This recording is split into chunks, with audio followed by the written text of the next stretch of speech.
Sosok Bursok Antoni, pegawai Ditjen Pajak Sumatera Utara II yang berani meminta Sri Mulyani mundur dari jabatan. Publik kini tengah membicarakan sosok bernama Bursok Antoni Marlon. Pegawai Dirjen Pajak di Sumatera Utara itu diketahui berani memberikan protes terbuka kepada Sri Mulyani. Bahkan, dalam surat terbuka yang dia buat, ia meminta agar sebaiknya Sri Mulyani mundur dari jabatan Menteri Keuangan. Lantas siapa Bursok Antoni Marlon yang berani menantang Sri Mulyani? Menurut informasi yang beredar di utas akun Twitter @kafiradikalis, Bursok Antoni Marlon mengaku kini menjabat sebagai Kepala Subbag Tata Usaha dan Rumah Tangga Kantor Kanwil Dirjen Pajak Sumatera Utara II.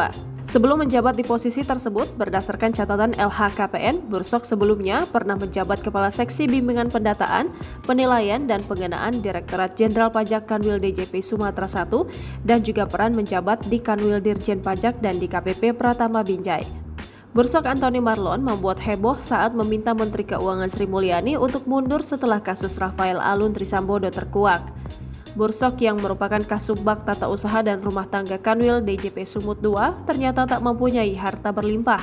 Bahkan hartanya malah minus 989,8 juta. Harta Bursok Antoni Marlon justru minus sebelum menjabat sebagai Kasubbag Tata Usaha dan Rumah Tangga Kanwil DJP Sumut II. Berdasarkan laporan harta kekayaan pejabat negara yang Bursok laporkan kepada KPK terakhir, yakni 9 Februari 2022, ia melaporkan kepemilikan hutang sebesar 1,8 miliar rupiah. Bursok tak memiliki harta tanah dan bangunan dan hanya melaporkan 2 unit alat transportasi masing-masing Toyota Veloz 1300 cc tahun 2019.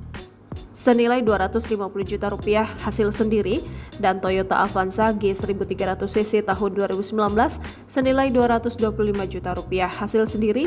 Ia juga memiliki harta bergerak senilai 53,4 juta rupiah. Selain itu, Bursok juga melaporkan kas dan setara kas senilai 331,7 juta rupiah. Total kekayaan Bursok Antoni Marlon adalah 860 juta rupiah dikurangi utang 1,85 miliar rupiah sehingga nilainya minus 989 juta rupiah. Jangan lupa subscribe, share, komen, dan like ya.